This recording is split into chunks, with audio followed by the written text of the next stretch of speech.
At my husband's funeral, I sat in silence, believing after 40 years of marriage I would finally be recognized as the heart of our family. But when my only son stood at the podium, his trembling voice didn't thank me. Instead, he thanked another woman, his father's mistress. The room gasped and all eyes turned toward her, polished and triumphant in the front row, while I sat invisible. Days later, the will confirmed my worst fear. Everything was left to her. She believed she had won. But in court, I revealed the document that changed everything. And no one left that room smiling. Grace Halloway had always believed that funerals revealed more about the living than about the dead. As the widow of Edward Halloway, founder of Halloway Capital, she expected to stand at the center of her husband's farewell, the dignified partner who had weathered 4 decades by his side. Instead, she found herself pushed to the margins, standing at the chapel entrance in a charcoal gray wool coat Ed once admired, greeting guests with a numb smile while the cold March wind whipped through the open doors. She had practiced this role for years, keeping up appearances, smoothing rough edges, guarding the facade her husband prized above all else. Yet that morning, every handshake felt hollow, every condolence rehearsed, as if she were no more than a stage prop in a performance that no longer required her. When Ethan, their only son, walked up to the podium, Grace leaned forward, clutching her handbag, her knuckles whitening with hope. Ethan had just turned 33. He looked solemn in his dark suit, his hair neat, his voice steady as he read a carefully written tribute to his father. Grace's heart swelled with quiet expectation. Perhaps, after all these years of being overlooked, he would finally acknowledge her. His mother, the woman who had sacrificed career, youth, and countless nights of sleep to build the foundation of his life. For a flicker of a moment, she could almost hear it forming. "I want to thank my mother." The thought was enough to bring tears to her eyes. But the words that followed sliced through her like glass. "There's someone I want to give a special thank you to," Ethan said, pausing as his voice trembled. "Someone who stood by my father through his hardest times. Ms. Sloane Whitaker." A murmur spread across the rows of mourners. Heads turned. From the front row, a woman rose gracefully, dabbing at her eyes with a delicate handkerchief. Her emerald wool coat hugged her figure. Her heels clicked softly as she adjusted herself, and her makeup was immaculate. She gave a polite nod, as if accepting an award, then settled back into her seat. Grace felt her ears ring, the sound of silence exploding inside her skull. Sloane Whitaker, Edward's longtime assistant, later promoted to consultant. Grace knew the name, knew the whispers, had dismissed them as baseless office gossip. Now those whispers had grown flesh and bone, occupying the sacred space of her husband's funeral like a rightful heir. Grace's breath caught.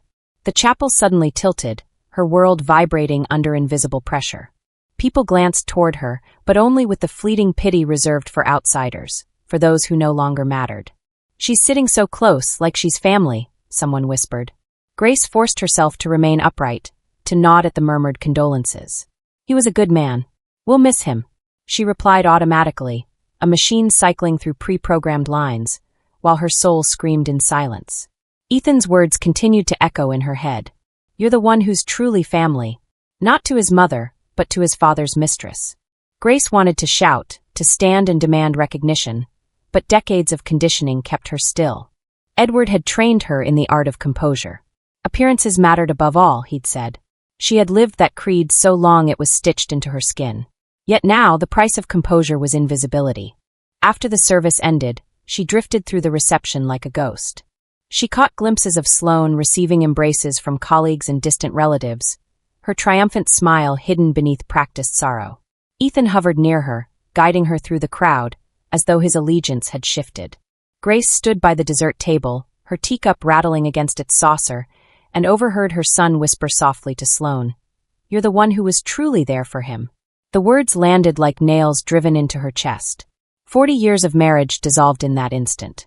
40 years of cooking meals Ed never thanked her for, balancing household budgets down to the penny, sitting by his hospital bed through surgeries, selling her mother's emerald ring to cover Ethan's tuition. All of it erased by a single sentence from her son. She realized then that this funeral wasn't Edward's alone. It was a coronation for the hidden life he had built without her, and she was a stranger standing at the doorway of her own home. That night, back at the Maple Ridge house, Grace removed her coat slowly, her fingers tracing the worn lining. She set it over the arm of a chair and noticed the satin ribbon frayed at the edges, as though the last thread of her marriage had snapped without ceremony. She wandered into the dining room. Edward's chair sat at the head of the table, untouched, a silent monument to decades of ritual meals. She could still see him sitting there, hand on the armrest, waiting for her to bring him soup. Now the seat was empty, the wood cold. In the kitchen, bottles of his favorite beer remained stacked in the fridge, untouched since his death. Grace had never liked the brand, it was too bitter, but Ed insisted on it every week. Looking at those bottles, she realized habit was the cruelest prison of all. She poured herself a glass of water, sat in the dimly lit living room, and opened an old photo album. There they were, in their 20s, smiling easily at company parties, their son still a toddler with bright eyes. In one photo, Grace sat at the boardroom table as a young financial consultant before Ed persuaded her to quit. "I'll take care of you," he'd said, as if surrendering her independence was an act of love. She had believed him. She had believed in him. As the clock ticked past midnight, she closed the album and stared into the shadows. The weight of the day pressed heavy, but beneath it all stirred something she hadn't felt in years: resolve. She didn't know yet what she would uncover, but she sensed that this funeral was only the beginning. Edward might have orchestrated his legacy to elevate another woman, but Grace knew one thing for certain. This story was not over, and she refused to remain invisible any longer. Grace Holloway had expected grief to feel heavy, but in the lawyer's office it felt strangely sharp, like glass cutting through her composure. The place itself seemed designed to unsettle her. Walls paneled with dark oak, the smell of old ink clinging to the air, a crooked print of the Constitution hanging behind the reception desk as if justice itself were tilted. Sunlight sliced through the blinds in narrow strips, striping the floor like prison bars. Grace sat in a stiff chair, clutching her handbag on her lap, feeling more like a defendant than a widow.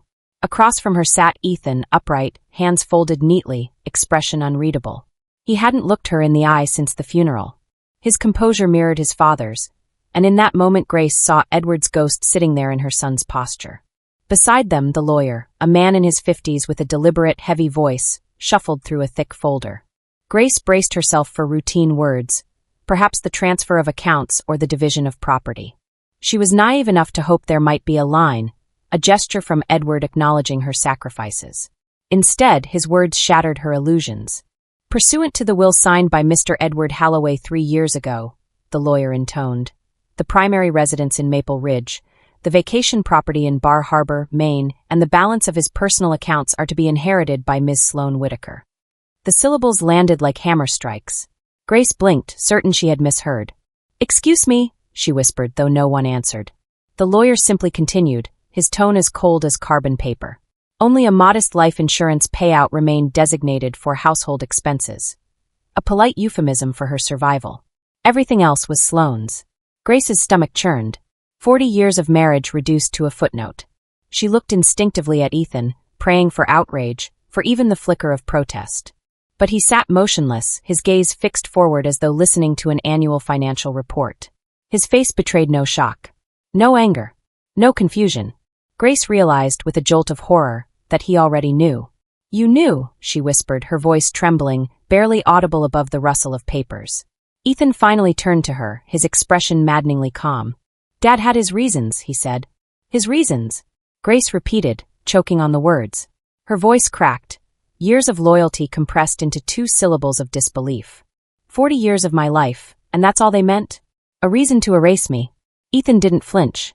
"He worked hard his whole life," he said, his tone steady, almost rehearsed. Sloane was there for him. She understood him. She gave him respect. "You," he hesitated only a fraction before lowering his voice. "You didn't." The words hollowed her out. Grace felt as though she'd been pushed from a stage where she'd performed her entire life, left standing behind the curtain in a spotlight gone dead. Her son was not defending his father's memory. He was rewriting the family tree, redrawing it in a way that erased her completely. The lawyer cleared his throat, droning on about codicils and beneficiaries, but Grace no longer heard him. Her ears rang, her pulse pounded in her temples. All she could think of were the nights she had sat by Ethan's bed during his childhood asthma attacks, the afternoons she spent cheering him through awkward school years, the emerald ring she sold to cover his tuition. None of that seemed to exist in his version of history. When the reading ended, the lawyer snapped the folder shut, the sound echoing like a gavel. Grace rose slowly, her knees stiff, her breath shallow. She felt the weight of her handbag pressing into her arm, heavier than ever before. She turned to Ethan, searching his eyes for some crack in the armor, some trace of the boy she had raised. But all she saw was Edward's shadow. "I hope you understand," Ethan said quietly. "Understand what?" Grace asked, her voice shaking with fury. "That your father spent decades lying to me? That he took my loyalty and turned it into her inheritance? That you're willing to stand by and watch me disappear?" Ethan's eyes softened just enough to sting. "Dad was happy with her," he said. "You were too strong. You never let him be himself." Grace nearly laughed, a bitter, incredulous sound. Too strong. That was her crime. Years of swallowing tears, balancing overdue accounts, cooking meals through fevers, sacrificing career and identity. That was what he labeled too strong. She left the office without another word, the corridor spinning around her. Outside, the March wind cut across her face, sharper than any blade. She stood in the parking lot for a long moment, staring at the line of cars, trying to remember how to breathe. The sky was a flat gray, a colorless canvas mirroring her world. She fumbled for her keys and slid into the driver's seat, but she didn't start the engine right away. Instead, she gripped the steering wheel and closed her eyes. Images flashed. Edward's hand on Sloane's shoulder at a company party, Ethan whispering, "You're truly family," at the funeral, the lawyer's monotone voice declaring her life irrelevant. Her marriage had ended not in Edward's death, but long before, in boardrooms and back offices where she had never been invited. For a fleeting second, despair nearly swallowed her. But then, beneath the devastation, a thread of resolve began to weave itself. If Edward and Sloane thought they had written the final script, they were wrong. Grace had played the dutiful role for 40 years. Now it was time to pick up the pen herself. She opened her eyes, the chills still stinging her cheeks, and whispered into the silence, "This is not the end." Grace Halloway drove home from the lawyer's office with her body on autopilot and her mind in freefall. Maple Ridge blurred past her windshield, familiar streets, tidy yards, houses with wreaths still clinging from winter. Yet everything looked alien, as if the entire neighborhood had shifted into another dimension where she no longer belonged. When she finally pulled into her driveway, she sat motionless for several minutes, staring at Edward's perfectly trimmed hedges. They seemed to mock her with their order, their symmetry, their illusion that nothing had changed. Inside, the house smelled of lemon polish and old books, the scent she had preserved faithfully for decades. But that day it reeked of betrayal. Grace dropped her handbag on the table and moved straight to the bedroom, opening Edward's closet. His shirts and ties were still lined up in color order, his wool vests neatly folded. She ran her fingers along the fabric, searching for answers in threads that no longer carried warmth. When had he decided she wasn't family? Was it gradual, like rust on iron, or sudden like a knife slipped under the ribs? Driven by something between rage and survival, Grace began to dig. She opened drawer after drawer, flipping through ledgers, receipts, and envelopes. At first, the papers looked ordinary, tax records, travel itineraries, grocery lists. But then she found a letter tucked inside a folder, its edges worn, its date 6 years old. The recipient's name was clear, Sloane Whitaker. It was from a property management company in Bar Harbor, confirming her ownership of a seaside home. Grace's hands shook so violently she had to sit down. She had been to that house countless times with Edward, believing it was theirs, a shared retreat. But the deed, signed years ago, belonged to Sloane. Grace realized with sickening clarity. She had been nothing more than a guest in her husband's second life. That afternoon, still reeling, Grace walked across the street to visit her longtime neighbor, Janelle Porter, a widow in her late 70s known for her roses and her sharp memory. Sitting in Janelle's sunroom, Grace forced a brittle smile as she stirred her tea. Casually, she mentioned Sloane's name. Janelle's spoon froze midair. "Linda?" "No, Sloane," Janelle corrected herself. "Yes, of course. Wasn't she the one Ed always took to those symphonies?" Grace blinked, her throat dry. "He told me he went alone. I never liked those events." Janelle raised an eyebrow. "Well, I saw them together more than once. In fact, I thought they were an item. She's been around this neighborhood for years. I remember her helping Ed put up Christmas lights one winter while you were away caring for your sister. Thought she was a cousin or something. 15 years. The number hit Grace like a physical blow. This wasn't a late-life fling or a recent indiscretion. Edward's second life had been growing alongside hers for over a decade, flourishing in the shadows while she balanced budgets and tended to their home. Grace returned to her house and descended into the basement, where cardboard boxes of old photographs were stacked. Dust clung to her hands as she pulled one open. The images stabbed her like needles. Edward smiling beside Sloane at company events, his hand resting lightly on her arm. He looked younger in those moments, more alive than she had seen him in years. And there was Ethan, barely 19, standing near them with a nervous smile. In one photo, a corner had been scribbled out, but Grace rubbed gently with an eraser until faint words appeared. "Our little family will be official one day." Something inside Grace cracked, not like glass shattering, but like a foundation splitting under years of hidden strain. This was more than betrayal. It was erasure. For decades she had believed she was building a family, sacrificing career, friends, even her mother's emerald ring to keep them afloat. All the while, Edward had been stacking golden bricks for someone else's future. That night, Grace sat alone in the kitchen, a single candle flickering in the dark. She poured herself a glass of water, but barely touched it. On the table lay the photographs, the letter from the property company, and a small notebook she had pulled from Edward's desk. It was filled with schedules, meetings, and cryptic initials. One entry stood out: SW Client Dinner Anniversary. The date matched their wedding anniversary. Grace laughed bitterly. While she prepared a roast and set the table for two, Edward had been dining elsewhere, celebrating a milestone with his mistress. For the first time in years, Grace felt anger burn hotter than sorrow. She realized she had lived her entire adult life by Edward's rhythm, his work schedule, his preferences, his moods. She had danced to his music without ever hearing her own. But now, with the evidence spread before her, she felt something shift. The lies weren't just in Edward's choices. They had seeped into Ethan's loyalties, into the fabric of the family she thought was unbreakable. Grace closed the notebook, her jaw tight. The funeral had been humiliating. The will had been devastating. But these scraps of proof, these glimpses of a hidden world, lit a fire inside her.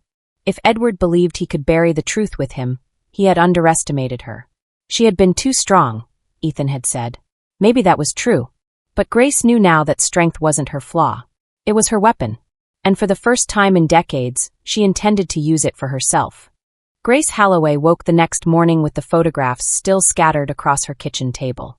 The candle had burned down to waxy stubs, leaving faint rings on the wood. Her eyes were swollen from a night of staring at proof she wished she could erase. Yet beneath the exhaustion, a strange energy surged. Grief had numbed her, but anger sharpened her like steel. If Edward had truly tried to erase her, then she would do the opposite, expose him. Her first call was to Ruth Ellison, one of the few colleagues she had kept from her early years as a financial consultant. Ruth, now semi-retired, had always been sharp, meticulous, and unafraid of uncomfortable truths. When Ruth answered, her familiar voice crackled through the line. "Grace, I heard about Ed. I was going to call." "No condolences," Grace interrupted softly. "I need your help. I believe Edward funneled company money to Sloane Whitaker. And I think he left me out of the will because she was part of it." There was a long pause. Then Ruth's tone shifted from sympathetic to professional. "Tell me everything you've got." Within 48 hours, Grace was in Ruth's bungalow on the other side of Maple Ridge. The house smelled faintly of lemon tea and paper ink.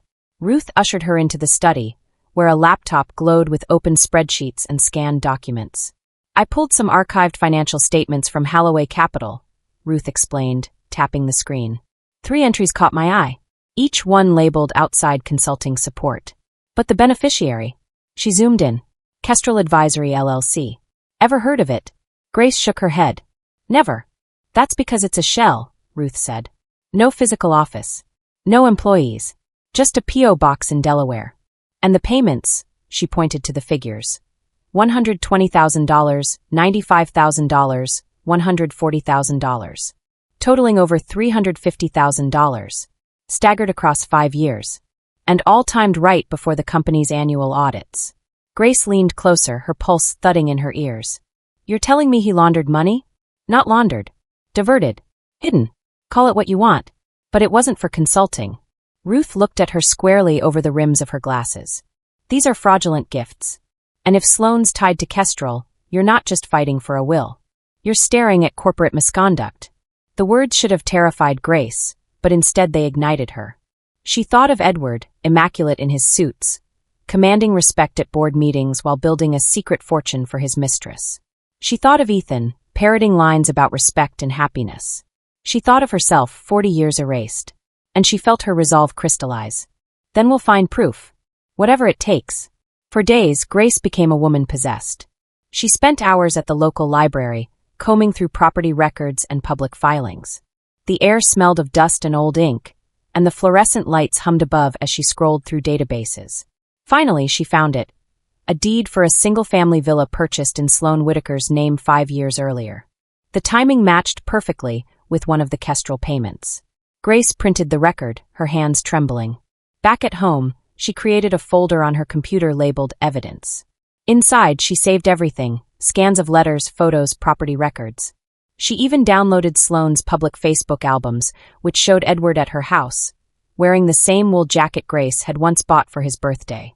Every photo was a nail in the coffin of the life Grace thought she'd lived. Ruth called again a few nights later. "I went deeper," she said, her voice low, as though the phone line itself could betray them. "Kestrel Advisory doesn't exist on paper beyond a single incorporator. But the account it's tied to." She paused for effect. "It belongs to Sloane Whitaker." Grace sat down hard, the phone pressed to her ear. "So it's direct.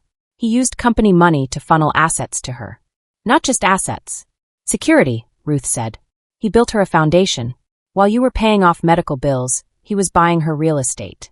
While you sold your mother's ring for Ethan's tuition, he was writing checks to Sloane." Grace felt heat rise to her cheeks, her chest tightening. It was betrayal layered on betrayal, each discovery heavier than the last. She swallowed hard. "What do I do with this?" Ruth didn't hesitate. "You build a case. But Grace, be careful. This isn't just a marital fight. This is fraud. If you push, you'll be dragging his firm, his legacy, and maybe even Ethan into a courtroom." Grace closed her eyes. She imagined the funeral again, Ethan thanking Sloane, the crowd turning toward her as though she were family. That moment had almost destroyed her. But now she saw it differently. It was proof of how far the lie had spread. When she opened her eyes, her voice was steady. "I don't care if it burns his legacy to the ground. I've been living in ashes for years." That night, Grace sat at her kitchen table with a mug of cold coffee, her laptop glowing in the dark. She arranged the evidence in neat rows: letters, deeds, invoices. The numbers told a story clearer than words. Edward had built a second empire brick by brick in Sloane's shadow. And he had funded it with money that wasn't his to give. As midnight crept past, Grace felt no fear. For the first time since the funeral, she felt alive, sharp, dangerous. Edward had always said she was too strong. Maybe now she understood. Strength was never her flaw. It was her weapon. And she was ready to use it. Grace Halloway had spent weeks gathering fragments of proof, her folder now thick with property records, payment schedules, and photographs that felt like daggers. But even as the evidence mounted, she knew anger alone could not dismantle what Edward and Sloane had built. She needed expertise, someone who understood not just betrayal, but law. That was how she found herself dialing the number of Marisol Vega, a corporate fraud attorney known for her no-nonsense reputation in Boston. Marisol's voice over the phone was brisk but warm. "Send me everything you have," she instructed. "Every scrap. Every page. Don't hold back." 2 days later, Grace walked into a sleek glass office tower downtown. The lobby buzzed with quiet efficiency, marble floors reflecting ceiling lights like polished ice. For a moment, she hesitated. She felt like an imposter, a housewife stepping into a world of legal gladiators. But when the receptionist ushered her into Marisol's office, she found strength returning. Marisol greeted her with a firm handshake. She was in her mid-50s, her black suit tailored to precision, her short haircut framing her face with sharp lines. Behind her desk, floor-to-ceiling windows framed the Boston skyline. "Grace," she said, motioning to a chair, "let's get to work." Grace opened the folder, sliding photographs and records across the desk. He funneled company money through a shell called Kestrel Advisory. He bought her property in Bar Harbor. "And the will," her voice broke. "The will left everything to her." Marisol studied the documents with quick, decisive eyes. She marked items with sticky notes, tapping her pen. "This isn't just infidelity," she said finally. "It's corporate misconduct. Fraud, potentially embezzlement. If we prove it, we don't just challenge the will, we undermine its foundation." Grace exhaled, her hands trembling. "So the will could be invalid?" "Possibly," Marisol replied. "If it was influenced by fraud or undue pressure, or if there's evidence of manipulation around its execution. We need more. Timing, handwriting, witnesses. Which is why I've contacted Dr. Caleb Turner, a forensic document examiner. He specializes in paper and ink analysis. If Edward's will was tampered with, Caleb will see it. The next week, Grace met Dr. Turner in a quiet conference room. He was tall, with thinning hair and round glasses that gave him a scholarly air. On the table before him lay high-resolution scans of Edward's will. Caleb adjusted his glasses, speaking with calm authority. "Every document tells a story," he said. "Paper ages, ink oxidizes, handwriting shifts. Even the pressure of a pen reveals intent. What we're looking for are inconsistencies, things that don't align with the date the will claims to have been signed." Grace watched as he examined under magnification.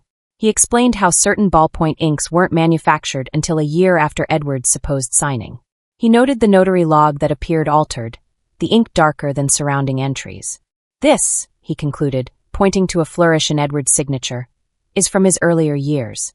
His tremor had already begun by the supposed signing date. Someone likely traced an older sample. Grace's pulse quickened. "So you're saying the will could be forged?" Caleb raised a hand. "Not forged outright. More likely manipulated. Drafted with elements copied or backdated. Enough to raise serious doubt." Marisol leaned forward, her expression sharp. "That's what we need. Not a smoking gun, but cracks in the foundation. Judges don't like cracks. They demand clarity." Grace felt the first flicker of hope since the funeral. Still, questions gnawed at her. What about the witnesses? The lawyer read it as if everything was legitimate.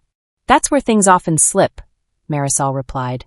"We'll subpoena the notary, cross-check their schedule, and examine whether Edward was present. If someone pressured him, or if his health compromised capacity, the entire will could collapse." As the strategy unfolded, Grace realized this was no longer just about betrayal. It was about survival, about reclaiming 40 years of her life from the margins. But even as her determination grew, so did the danger.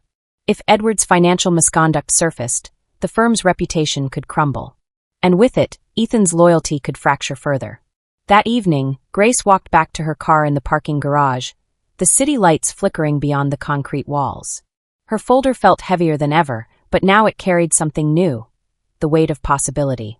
She sat in the driver's seat, hands on the wheel, staring out at the skyline. For the first time, she wasn't afraid of the fight ahead.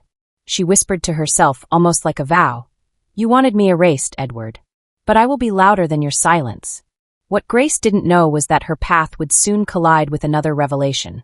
One hidden not in financial ledgers, but in the seams of Edward's own clothing. And when it came to light, it would change everything. Grace Halloway had begun to think she'd uncovered all the secrets Edward could possibly have hidden. The financial trail, the manipulated will, the photographs, each revelation had carved another wound. Yet fate, or perhaps Edward's own guilty conscience, had left one last message stitched where she least expected it. It started on an ordinary Tuesday morning. Grace took Edward's old charcoal wool coat, the one she had worn at his funeral, to a neighborhood tailor. The lining had frayed, and she wanted it repaired before moths destroyed it completely. As the tailor ran her fingers along the seams, she paused. "Mrs. Halloway," she said carefully, "did you know there's something sewn into the sleeve?" Grace frowned. "What do you mean?" With delicate scissors, the woman snipped open a hidden seam. Out tumbled a small brass key wrapped in tissue paper, along with a folded scrap of stationery. Grace's breath caught. Her hands shook as she unfolded the note. In Edward's unmistakable handwriting were the words, "G. If something happens, trust the key. E." Grace stared at it, her pulse pounding. For years Edward had dismissed her instincts, calling her paranoid when she asked questions about his late nights or unexplained trips. Now here was proof he had hidden something, but also, strangely, left it for her. She left the tailor's shop clutching the key as though it might vanish. Back home, she sat at the kitchen table, spreading out the note beside her growing folder of evidence. What lock did it open? Why conceal it so carefully? The stationery bore the faint watermark of First National Bank of Boston. Grace remembered Edward making trips there, always alone. The next morning she drove downtown, the key burning a hole in her handbag. At the bank, a stern clerk examined it, then typed quickly into her computer. After a long pause, she nodded. "Yes, Mrs. Halloway. This key matches a safe deposit box registered under Edward Halloway." Grace's stomach knotted. She followed the clerk into a secured room, her footsteps echoing against marble floors. The clerk unlocked a small steel drawer and slid it toward her. "You may view the contents privately." Grace's hands trembled as she pulled the drawer open. Inside lay a flash drive and a sealed envelope. She opened the envelope first. Inside was a neatly typed document, a codicil to Edward's will, dated 18 months later than the version Sloane had presented. It placed all major assets into the Halloway family trust, naming Grace as lifetime trustee. Sloane Whitaker's name was absent. Tears pricked Grace's eyes. But before hope could take root, she reached for the flash drive, plugging it into the small bank computer provided. A video file blinked open. Edward appeared on the screen, seated in his office, his face older, lined but serious. His voice was steady, but tinged with something Grace rarely heard from him: regret. "If you're watching this, Grace, then I'm gone," he began. "I know you think I abandoned you, and maybe I did in ways I'll regret forever. But Sloane, she was not meant to inherit everything. This codicil is the true record of my wishes. I've left instructions that it be valid, witnessed, notarized. You deserve to be protected, even if I never said it enough while I was alive." He paused, then added softly, "You were stronger than me. Too strong sometimes. That's why I relied on you more than I admitted." The video ended abruptly, leaving Grace staring at the blank screen, her chest heaving. Her emotions tangled. Fury at his betrayal, grief for his absence, vindication that she had not imagined everything. And yet, beneath it all, a flicker of grim triumph. Edward had hidden the truth, but he had hidden it for her. Back at home, she laid the codicil beside the fabricated will. The contrast was stark. One a weapon wielded by Sloane, the other a safeguard Edward had buried in cloth and steel. Grace knew this was her turning point. For weeks she had been invisible, erased. Now she held the power to shatter Sloane's illusions. That evening she called Marisol Vega. Her voice was steady, almost cold. "I found something." Edward left a codicil. A valid one. Dated later than Sloane's will.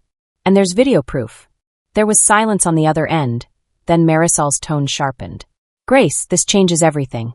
With that codicil, Sloane's claim collapses. And with Turner's analysis showing manipulation on her version, the court won't hesitate to side with you." Grace leaned back in her chair, staring at Edward's empty seat at the dining table. "He thought he could silence me in life. But in death, his secrets gave me my voice back." Marisol exhaled audibly. "Then prepare yourself. We're not just walking into court, we're walking in to win." That night, Grace stood in front of the mirror, holding Edward's coat. The seam was torn, but the secret it once held had become her weapon. She whispered to her reflection, "You called me too strong, Edward. You were right. And now that strength is mine alone." For the first time in months, she slept without tears. The courtroom in Essex County smelled faintly of varnished wood and old paper. High ceilings arched overhead, casting the space in solemn grandeur, while rows of wooden benches creaked beneath the weight of spectators. Grace Halloway sat at the plaintiff's table beside Marisol Vega, her hands folded tightly in her lap, a small folder of evidence within reach. She wore Edward's repaired wool coat, not as a relic of grief, but as armor. Across the aisle, Sloane Whitaker adjusted her emerald jacket, her lawyer whispering in her ear with a smirk that felt rehearsed. The bailiff called for silence. Judge Cynthia Harrell, a woman in her 60s with silver hair and sharp eyes, entered. She commanded the room not with volume, but with presence. Grace straightened her back, drawing strength from the moment. Marisol opened with a calm, deliberate statement. "Your Honor, today we are here not only to contest the validity of Edward Halloway's will but to expose the manipulations that sought to erase his lawful spouse from her rightful legacy. We will show that the document presented by Ms. Whitaker is riddled with inconsistencies, ink, paper, signatures, that do not align with the timeline claimed. We will also present a later codicil, authenticated and valid, naming Mrs. Grace Halloway as trustee of the family trust." Grace felt the room tighten, eyes turning toward her. For once, she didn't shrink. Sloane's lawyer rose, his tone slick and dismissive. "Your Honor, this is a bitter widow's attempt to rewrite history. My client, Ms. Whitaker, was the true companion of Mr. Halloway's later years. He freely and willingly left his estate to her. Any so-called evidence against this is fabricated or taken out of context." Judge Harrell gave no reaction. She simply gestured for the first witness. Dr. Caleb Turner stepped up, his presence quiet but authoritative. He laid out enlarged scans of Edward's will. "This signature," he explained, pointing to the flourish, "is inconsistent with Mr. Halloway's known handwriting from the time. By then, his tremor was well documented. Yet here we see a steady hand more typical of years earlier. Additionally, the ink used contains a dye compound manufactured after the stated signing date. That suggests either backdating or substitution." The defense tried to interrupt. "Speculation. Scientific analysis, Caleb corrected smoothly. Furthermore, the notary log provided shows evidence of alteration. The ink darker than adjacent entries, the handwriting inconsistent with the official's usual style. In short, Your Honor, the probability that this will was executed as presented is extremely low. The judge leaned forward, studying the documents. Noted. Continue. Marisol then called Grace to the stand. Grace's pulse thundered in her ears as she swore the oath and sat down. The courtroom seemed to shrink, all eyes on her. Mrs. Halloway, Marisol began gently. How long were you married to Edward Halloway? 40 years, Grace said. Her voice trembled at first, but she steadied it. I gave up my career to support our home. I raised our son, managed our finances, stood by him through surgeries and sleepless nights. I believed we were building a life together. And when you heard the will left everything to Ms. Whitaker? Grace swallowed. It was like being erased. As if 40 years meant nothing. As if I never existed. Murmurs rippled through the gallery. Grace pressed on, her voice gaining strength. But then I found something Edward had hidden. A codicil, locked away in a safe deposit box. He acknowledged me, his wife, and created a trust for our family. That is his true voice, not the fabricated paper you see here. Marisol held up the codicil, presenting notarized pages with official seals. She also submitted the flash drive. The courtroom hushed as Edward's recorded message played on a monitor. His image filled the room, older, regret in his eyes. If you're watching this, Edward's voice said, then I'm gone. This codicil reflects my wishes. Grace deserves protection. She sacrificed more than I admitted. The trust ensures her security. The silence afterward was heavy. Even Sloane's confident smirk faltered. Her lawyer scrambled. Your Honor, we contest the authenticity of this video. It could be staged.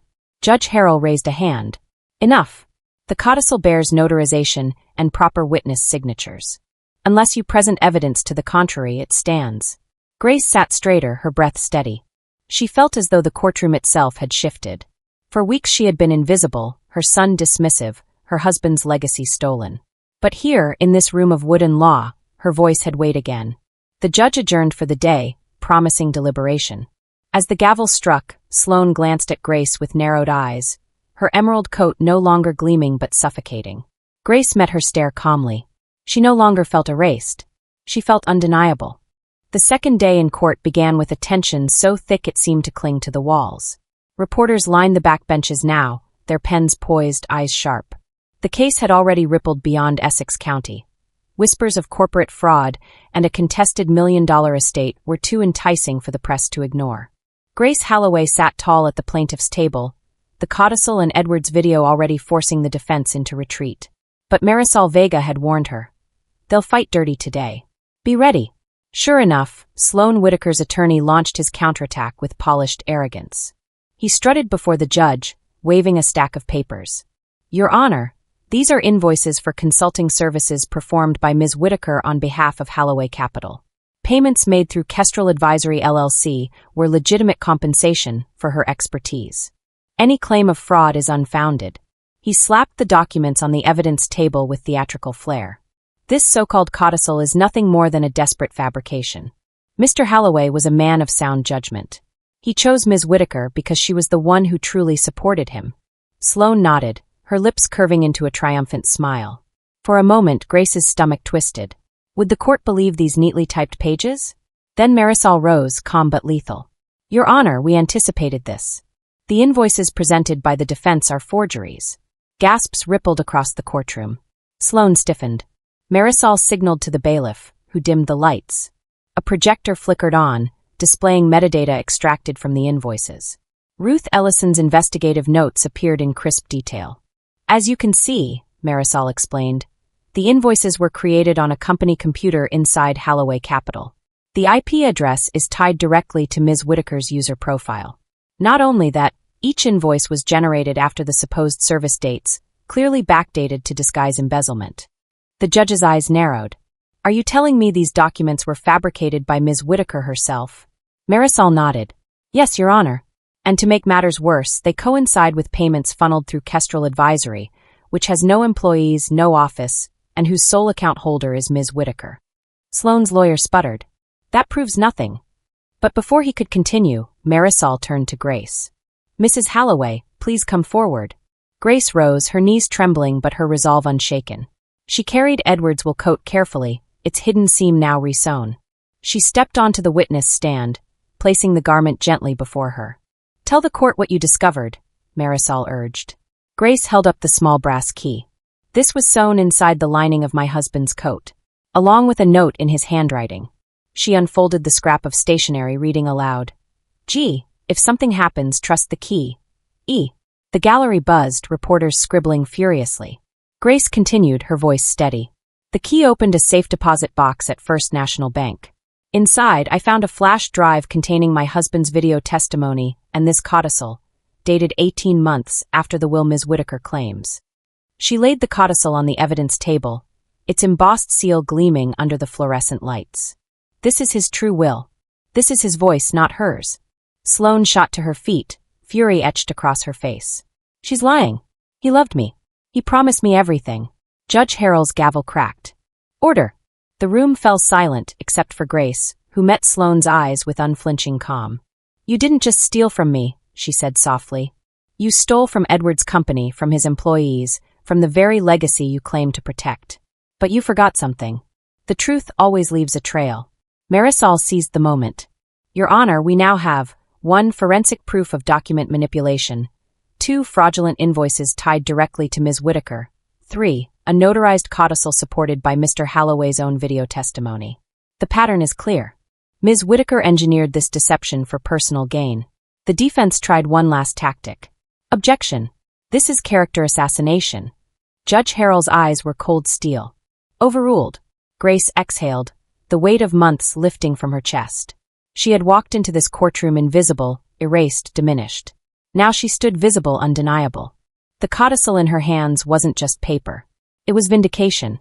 The judge announced a recess for deliberation, her expression unreadable. As the gavel struck again, Grace turned, scanning the gallery.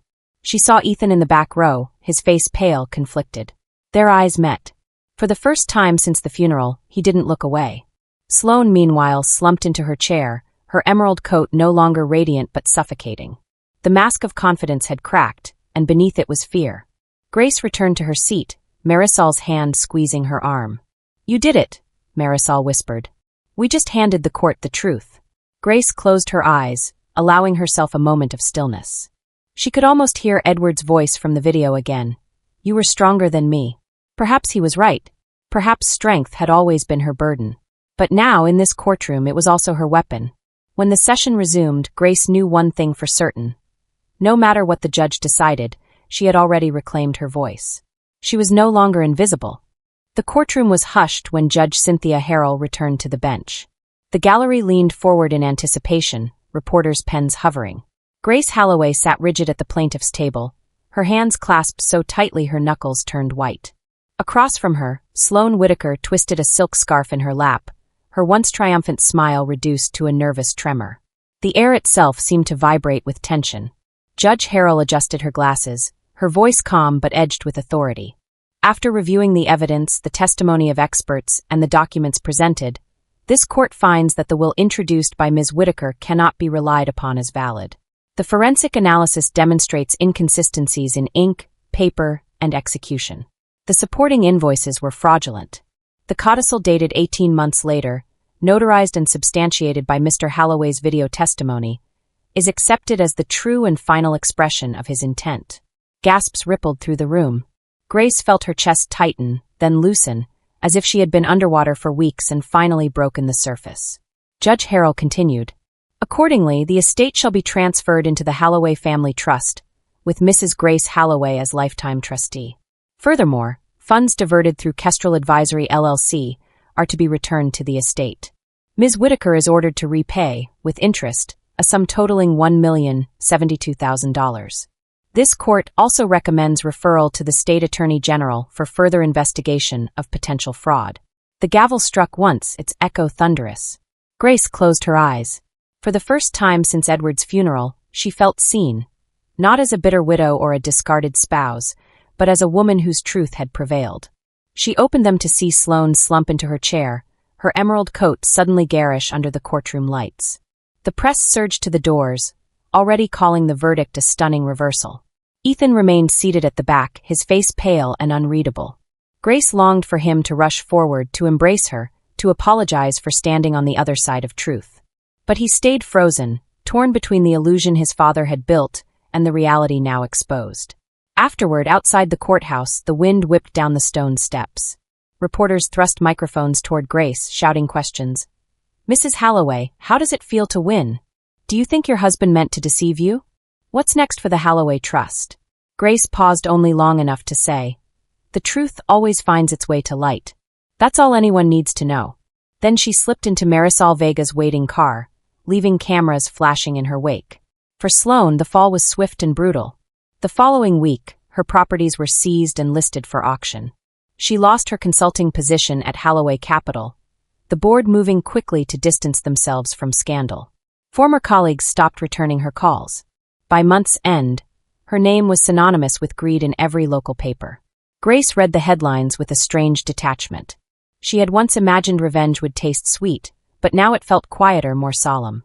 She did not celebrate Sloane's ruin. She simply acknowledged it as justice, inevitable, necessary. Yet the verdict brought another kind of silence, one far more painful: Ethan. He didn't call. He didn't write. Grace imagined him wrestling with shame, loyalty, and grief. She replayed the moment their eyes met in the courtroom, searching for hope in his conflicted gaze. But days stretched into weeks without word. One evening, Grace stood in her backyard beneath the crabapple tree she had planted 20 years earlier. Last year it had nearly died, its branches brittle, leaves sparse.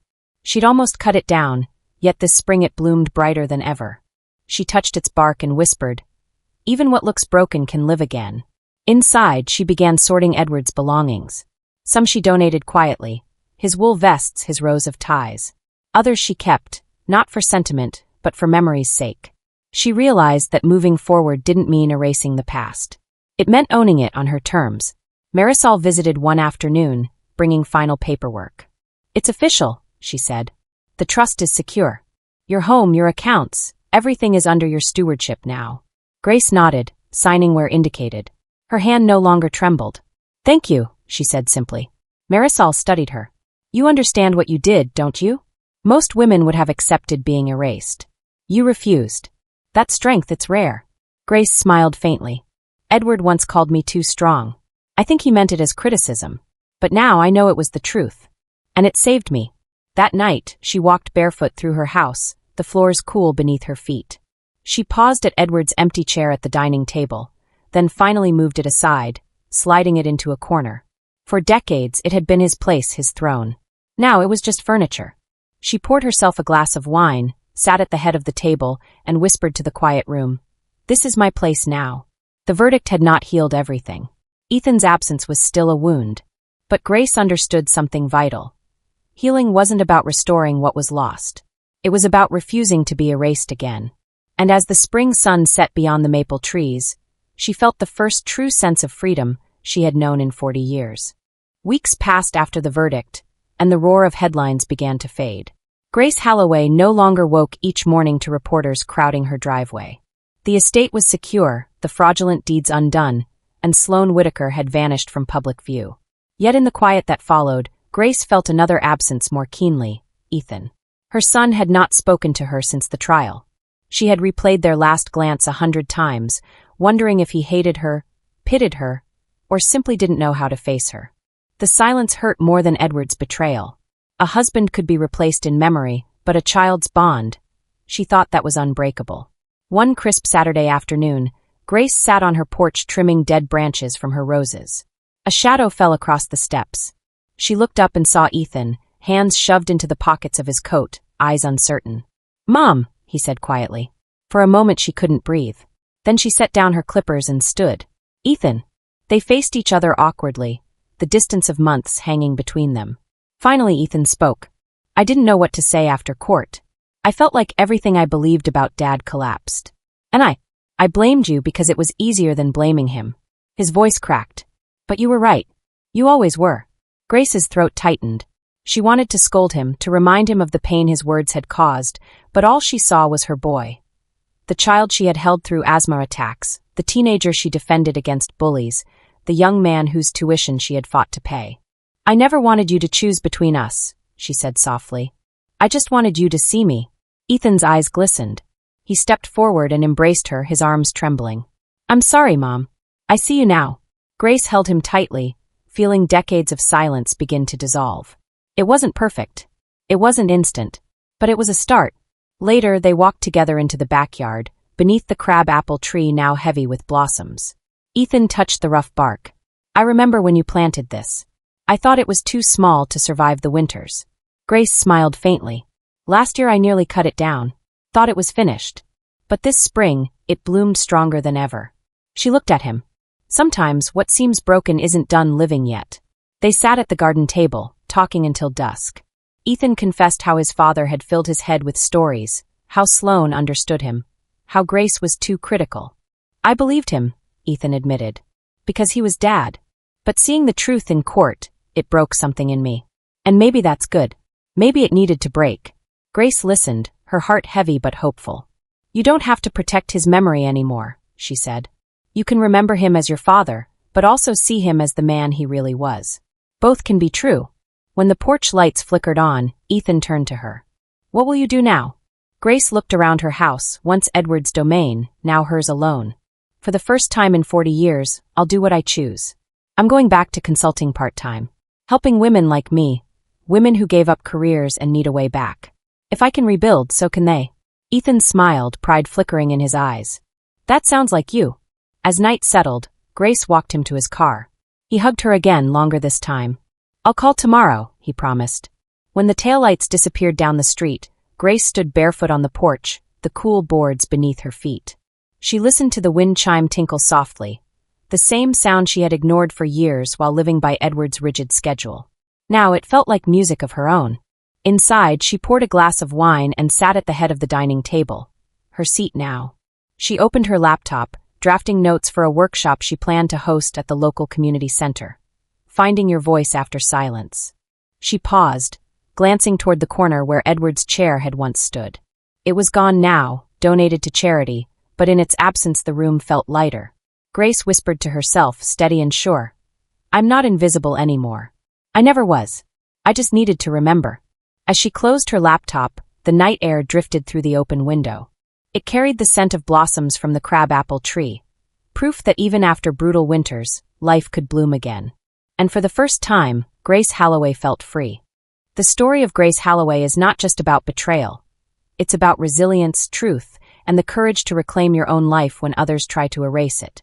For 40 years, she lived in silence, convinced that strength was a flaw. But in the end, that strength became her greatest weapon. She exposed lies, overturned a fraudulent will, and reclaimed her rightful place. Not only in her husband's legacy, but in her own life. How many of us have felt invisible in our own stories? How many have sacrificed only to be overlooked? Grace's journey reminds us that it's never too late to stand tall, speak out, and rewrite the ending. If this story moved you, don't forget to hit subscribe and turn on notifications, so you'll never miss the next chapter in our series of real-life dramas and hidden truths. Drop a comment below. What part of Grace's fight inspired you most? And if you believe others should hear her story, share this video with a friend today. Because sometimes justice isn't just found in court, it's found when we finally refuse to be invisible.